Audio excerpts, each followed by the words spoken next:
दादा, आज महाराष्ट्र दिन, कामगार दिन, आज कशा शुभेच्छा द्याल त्यांच्या? सर्वप्रथम मी आज कामगार दिनाच्या आणि महाराष्ट्र दिनाच्या मी सर्वांना मी शुभेच्छा देतो. ते बघत असाल आपल्या महाराष्ट्र घराण्यामध्ये 106 दिनांचा हुतात्मा, आज त्यांना मी मनापासून आदरांजली आणि श्रद्धांजली वाहतो.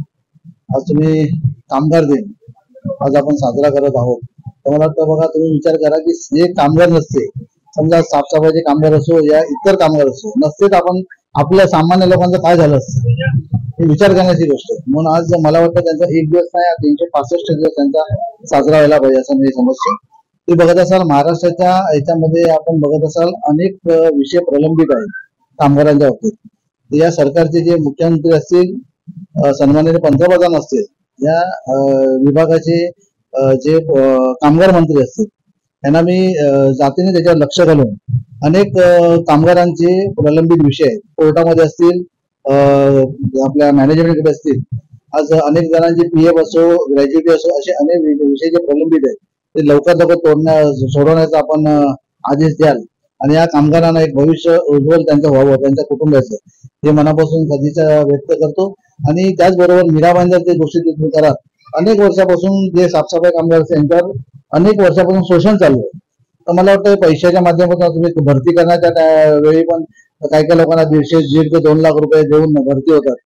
अनेक कॉन्ट्रॅक्टरना दिशाभूल होत आहे, शोषण होत आहे. नगरपालिकेचे अधिकारी जे भ्रष्ट अधिकारी आहेत त्यांच्याकडनं जातीने फार मोठ्या प्रमाणामध्ये आज अत्याचार होतोय. तर महाराष्ट्र सेनेच्या वतीने त्यांना मी आवाहन करतो आणि त्यांना मी चेतावणी देतोय की लवकर कामगारांचे प्रश्न जे असतील ते सोडवण्यात यावे, अन्यथा महाराष्ट्र सेना रोडवर उतरेल हे तुमच्या माध्यमातून सांगतो. कालच एक दुर्दैवी गोष्ट अशी घडली डम्पिंगला, भाईंदरला, की एक कामगारांचा ऍक्सिडेंट झालेला सकाळी 8 वाजता आणि दुपारी 3 वाजून सुद्धा त्याच्यावर इलाज झालेला नाही भक्तीदादा हॉस्पिटलमध्ये. आणि आम्ही कुठलाही ज्या संघटनेचे जे सभासद होते त्या सभासद असताना त्या संघटनेने कुठलीही दखल घेतली नव्हती. शेवटी त्यांनी कंटाळून येऊन महाराष्ट्र सेनेची माझ्याशी संपर्क साधला असता ताबडतोब मी त्या ठिकाणी 3 वाजता गेलो आणि त्याचा इलाज चालू केला. शोकांतिक आहे. म्हणजे एका बाजूने तुम्ही आज कामगारांच्या हितासाठी संघटना खोललेली आहे, संघटनेच्या माध्यमातून तुम्ही लोकांची कामं करत आहात आणि एका जीव कमरेखाली त्याचा ऍक्सिडेंट झालेला आहे, म्हणजे आज हलू शकत नाही अशी परिस्थिती आहे. डॉक्टरने त्याच्यावर त्यांना फार एकदम वाईट कंडिशन असं डिक्लेअर केलं, तुझा त्याच्यावर कुठेतरी इलाज होत नव्हता, आम्ही करून घेतलाय. आणि त्या मॅनेजमेंटला फोन करून ताबडतोब 3.5 लाख रुपये भरायला आम्ही जबरदस्ती करून आम्ही भरायला लावले. हे शोकांतिक आहे. म्हणजे हा महाराष्ट्रामध्ये आपण असं तर कामावर शोषण असेल तर दुर्दैव आहे. मला वाटतं महाराष्ट्र सेने जातीने याच्यावर लक्ष घालेल आणि या कामगारांना जास्तीत जास्त न्याय कसा मिळेल त्या उद्देशाने आम्ही प्रयत्न करू तुमच्या मध्ये. महाराष्ट्र ही संतांची भूमी आहे. 5000 वर्षापूर्वीचे देखील पुरावे सादर केले, परंतु मराठी भाषेला अभिजात दर्जा दिला जात नाही. काय मला एवढंच आहे की दुर्दैव आहे की माझ्या भाषा भाषा दिनाच्या निमित्त आपण म्हणजे एका ठिकाणी आपण आनंद साजरा करतो, दुसऱ्या ठिकाणी आपण दुःखवटा आपण साजरा करण्यासारखं वाटतंय की आज एवढं वर्ष होऊन सुद्धा जर आपल्याला न्याय मिळत नसेल तर कुठेतरी मला वाटतं हे महाराष्ट्राचे जे जनता जे नेते यांचं फेल्युअर आहे. ह्यांनी हे कुठेतरी उचल घ्यायला पाहिजे. कारण आज आपल्या महाराष्ट्राबद्दल आपुलकी निर्माण कशी व्हावी, आपली संस्कृती जपावी, या सगळ्या गोष्टी माहितीवर आपण फार मोठ्या मोठ्या घोषणा करतो.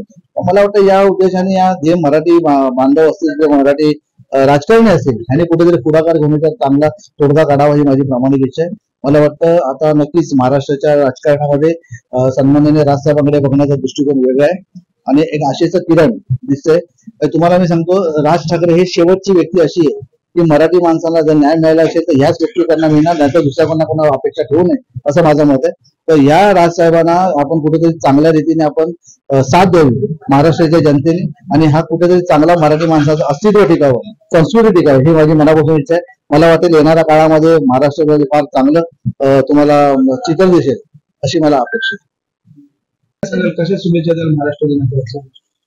आजच्या 1 मे या दिनी सर्व 106 हुतात्म्यांना माझ्याकडून विनम्र अभिवादन आणि सर्व देशवासियांना महाराष्ट्र दिनाच्या हार्दिक शुभेच्छा. काय सांगाल सचिन बाबा, आज महाराष्ट्र दिन, कामगार दिन आहे, कशा शुभेच्छा द्याल? 1 मे 1960 रोजी आपला महाराष्ट्र हा एक स्वतंत्र राज्य म्हणून अस्तित्वात आलं. कालच आम्ही ज्या जागेवर इतिहास चालू झालाय लोढा फाउंटेन हुतात्मा स्मारक, त्या ठिकाणी आम्ही काय स्वतः गेलेलो होतो, मनसेचे पदाधिकारी आम्ही गेलो होतो. तिकडे आम्ही खूप इतिहास सांगितलेला होता, थोडक्यात सांगितलेला होता.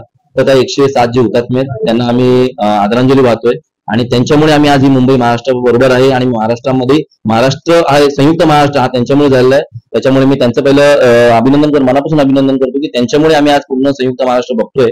आणि जसं आमचे संदीप राणे साहेब यांनी आता सगळं सांगितलेलं आहे की कामगार दिन, कामगारांबद्दल काय होतंय, काल काय झालं होतं, ते याच्याबद्दल आमचे संदीप राणे साहेब खंबीर आहेत. खंबीर नेतृत्व आमच्या मीरा भाईंदर शहराला आहे. त्याच्यामुळे ते असल्यावर आम्हाला कोणत्याही प्रकारचं असं चिंतेची बाब नाहीये की मीरा भाईंदरमध्ये काही प्रॉब्लेम होईल म्हणून. आणि मी तरी पण तुमच्या माध्यमातून सर्व महाराष्ट्रातल्या सर्व महाराष्ट्र रसिक, महाराष्ट्र प्रेमींना, मराठी माणसाला व महाराष्ट्रात राहणाऱ्या प्रत्येक माणसाला मी महाराष्ट्र दिनाच्या खूप खूप शुभेच्छा देतो.